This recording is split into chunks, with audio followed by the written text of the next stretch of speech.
Students, सभी को good evening. हम एक्सरसाइज 3.3 कर रहे हैं, जिसमें आज बचे हुए क्वेश्चन करेंगे। The taxi charges in A city consist of a fixed charge together with the charge for the distance covered for a distance of 10 kilometre. The charge is paid is ₹105 and for a journey of 15 kilometer the charge paid is ₹155. What are the fixed charge and the charge per kilometer? How much does a person have to pay for traveling the distance of 25 kilometer? Question में दिया गया है, किसी शहर में एक taxi का 1 kilometre दूरी के हिसाब से कुछ किराया लगता है और कुछ नियत भाड़ा लगता है। यदि 10 किलोमीटर दूरी का किराया 105 रुपये लगते हैं और 15 किलोमीटर दूरी को 15 किलोमीटर जर्नी को ट्रैवल करने के लिए 155 रुपये लगते हैं, तो फिक्स चार्ज और यानी नियत भाड़ा और 1 किलोमीटर का किराया ज्ञात कीजिए। मान लेते हैं हम किसी गांव से, विलेज से हम किसी शहर की तरफ जाते हैं, तो शहर से गांव जाने की जो डिस्टेंस है वो 15 किलोमीटर है। शहर से गांव जाने के लिए फिक्स चार्ज लगता है X रुपये।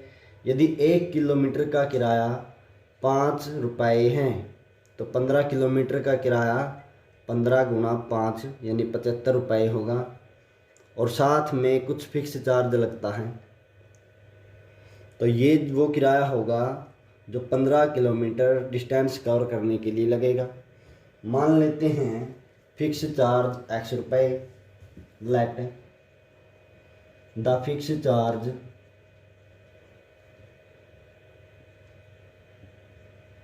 fixed charge X rupees. Let the charge of per kilometer Y rupees. माना नियत भाड़ा X रुपये, माना 1 किलोमीटर का भाड़ा, 1 किलोमीटर का किराया Y रुपये। अकॉर्डिंग टू क्वेश्चन, प्रश्न के अनुसार, अब जो क्वेश्चन में कंडीशन दी गई हैं, पहली कंडीशन में इन फर्स्ट कंडीशन 10 किलोमीटर दूरी तय करने के लिए 105 रुपये लगते हैं। 1 किलोमीटर का किराया Y रुपये है तो 10 किलोमीटर का किराया 10 Y रुपये होगा और साथ में फिक्स चार्ज लगेगा और इसी के साथ 105 रुपये लगते हैं। कंडीशन सेकंड में दिया गया है 15 किलोमीटर दूरी तय करने के लिए 105 रुपये लगते हैं। 1 किलोमीटर का किराया Y रुपये तो 15 किलोमीटर का किराया 15 Y प्लस फिक्स चार्ज और दोनों को जोड़कर 155 रुपये लगते हैं। कंडीशन फर्स्ट में इक्वेशन 1, ये कंडीशन सेकंड में सेकंड इक्वेशन। तो यहाँ से हम फर्स्ट इक्वेशन में से X या Y की वैल्यू निकालकर सेकंड में पुट करते हैं। तो from equation first we get, पहली समीकरण से हमें प्राप्त होता है X equal to 105 minus 10Y। तो यहाँ से X की वैल्यू 105 माइनस 10Y है। इसको हम सेकंड इक्वेशन में पुट करते हैं। Putting the value of X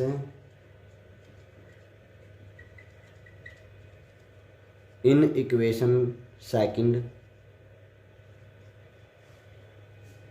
15Y plus X के स्थान पर हम रखेंगे 105 minus 10y equal to 155। 15y minus 10y ये होगा हमारे पास 5y। 155 माइनस 105, जो ये प्लस 105 है इस तरफ लेकर आते हैं तो इसको माइनस 105 हो जाएगा। नेक्स्ट 5y इक्वल टू 50, तो y की वैल्यू हमारे पास होगी 50/5 यानी 5 10 जा 50। y की वैल्यू होगी 10 रुपये। तो फिक्स चार्ज ज्ञात करने के लिए हम क्या करेंगे, अब y की वैल्यू को हम इक्वेशन फर्स्ट में रखें या फिर सेकंड में रखें। हम इसको नेम दे सकते हैं equation third. Putting the value of x, putting the value of y in equation third, x equal to 105 minus 10 into y की वैल्यू है हमारे पास 10, x इक्वल टू 105 माइनस 100, तो x की वैल्यू होगी 5। तो फिक्स चार्ज है x यानी 5 रुपये और पर किलोमीटर चार्ज है 10 रुपये। नियत भाड़ा 5 रुपये और 1 किलोमीटर का किराया यानी प्रति किलोमीटर किराया 10 रुपये होगा। 1 किलोमीटर का किराया 1 किलोमीटर का किराया 10 रुपये है, तो 10 किलोमीटर का किराया होगा 10 गुणा 10 100 रुपये, प्लस फिक्स चार्ज लगता है 5 रुपये और 10 किलोमीटर के लिए किराया होगा 105 रुपये। सेकंड कंडीशन में 1 किलोमीटर का किराया 10 रुपये, तो 15 किलोमीटर का किराया 15 गुणा 10 यानी 150, प्लस फिक्स चार्ज 150 प्लस 5 155 रुपये। नेक्स्ट क्वेश्चन में दिया गया है A fraction becomes 9/11 if 2 is added to both the numerator and the denominator. If 3 is added to both the numerator and the denominator, it becomes 5/6. Find the fraction. एक भिन्न ज्ञात कीजिए यदि उसके अंश और हर दोनों में 2 जोड़ दिया जाए तो वह 9/11 हो जाती है। दूसरी कंडीशन में दिया गया है यदि हर और अंश दोनों में 3 जोड़ दिया जाए तो वह 5/6 हो जाती है। तो मान लेते हैं जो भिन्न है वो x/y, या हम मान लेंगे let the numerator of fraction, माना भिन्न का अंश x, माना denominator, let the denominator of fraction, माना भिन्न का हर y, इसलिए जो फ्रैक्शन बनेगी फ्रैक्शन x/y। तो according to question first condition में इसने दिया गया है यदि अंश और हर दोनों में 2 जोड़ दिया जाए, तो अंश और हर में जो क्वेश्चन में दिया गया है उसी के अकॉर्डिंग हम इसमें 2 ऐड करेंगे या 3 ऐड करेंगे, जो भी दिया गया है उसी के अनुसार। तो यह 9/11 हो जाती है, पहली कंडीशन में ये गिवन है। तो इसकी क्रॉस मल्टीप्लाई करवाते हैं तो 11x प्लस 11 दूनी 22 इक्वल टू 9y प्लस 9 दूनी 18। तो 11x माइनस 9y, इसको हम इस प्रकार लिख सकते हैं 11x equal to 9y plus 18 minus 22। 11x equal to 9y minus 4 हो जाएगा ये, तो x की वैल्यू होगी हमारे पास 9y minus 4/11। According to second condition, दूसरी शर्त के अनुसार, यदि अंश और हर दोनों में 3 जोड़ दिया जाए तो वह 5/6 हो जाती है। अंश और हर दोनों में 3 जोड़ दिया जाए तो वह 5/6 के इक्वल हो जाती है। तो यहाँ से क्रॉस मल्टीप्लाई करवाएंगे। 6x + 6 × 18, 5y + 15। तो यहाँ से हम फर्स्ट इक्वेशन में से ये फर्स्ट इक्वेशन लिख देंगे, या इसी को हम फर्स्ट इक्वेशन नेम दे सकते हैं।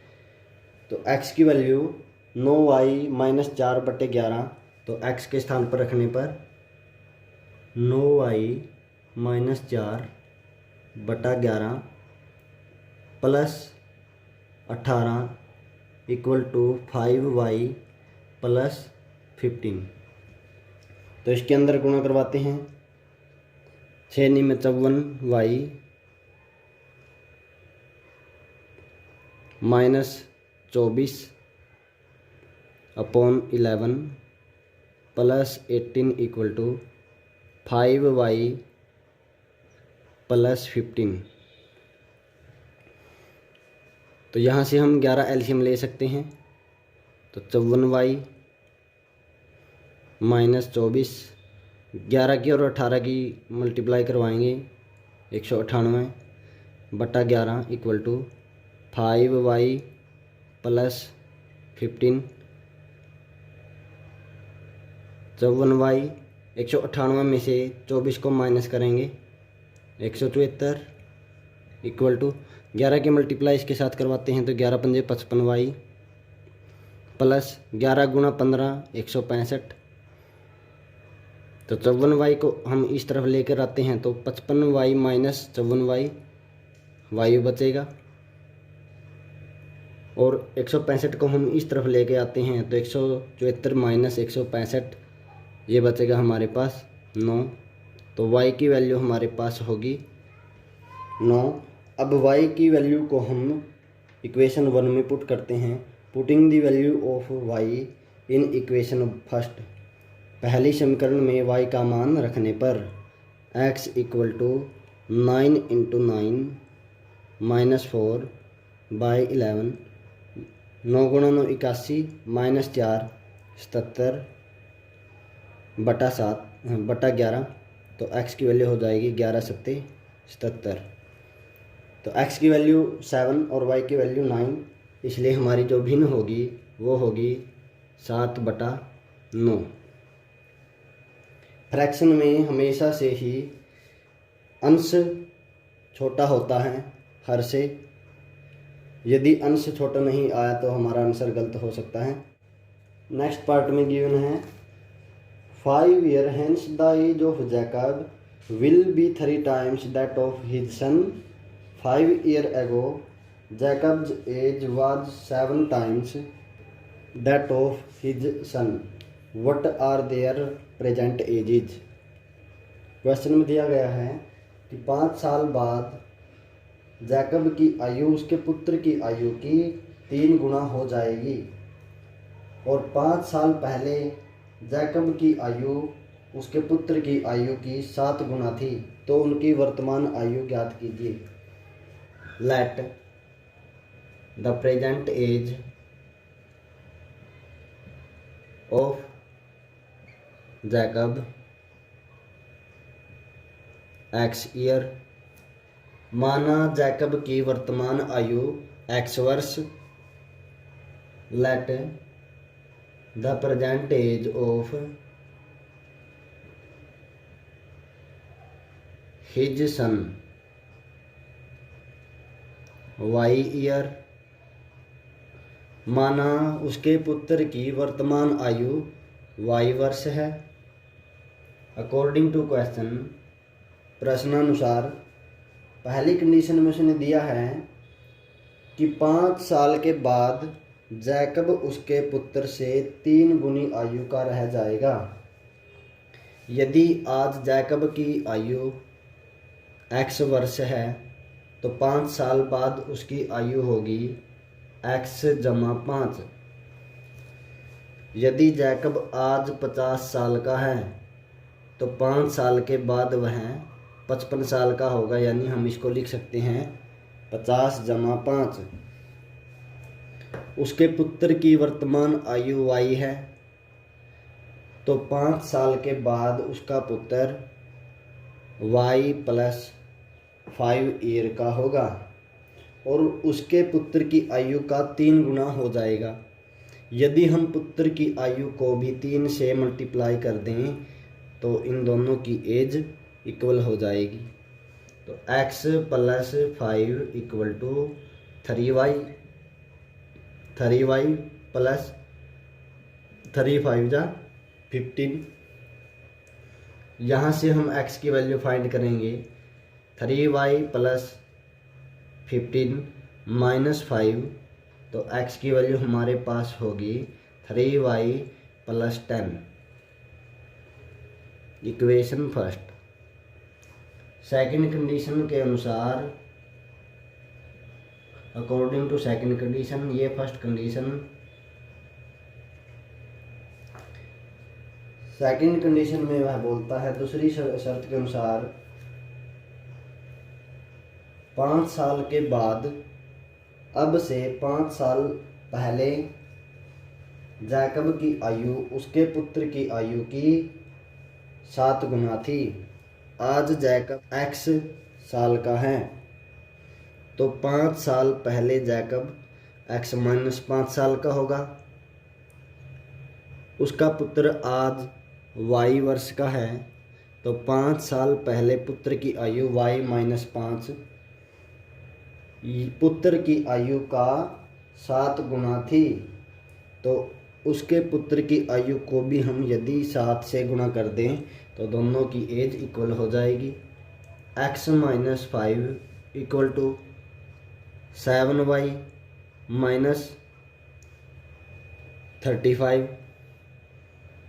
तो यहाँ पर x की वैल्यू पुट करने पर 3y plus 10 equal to 3y plus 10 minus 5, ये x की वैल्यू यहाँ पर पुट की from equation first, equal to 7y minus 35। 3y को हम इस तरफ लेकर जाते हैं तो 7y माइनस 3y, ये बचेगा हमारे पास 4y। 10 में से 5 माइनस करेंगे 5 बचेगा, और 35 को हम इस तरफ लेकर आते हैं माइनस 5 प्लस 35, ये होगा 30।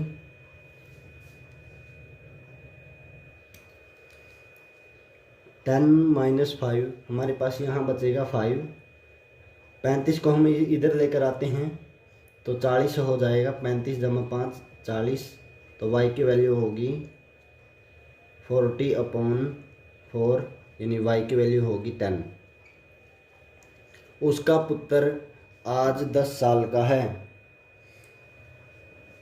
तो putting the value of y in equation first equation में y का मान रखने पर x equal to 3 × 10 plus 10, x equal to 30 plus 10, x equal to होगा 40।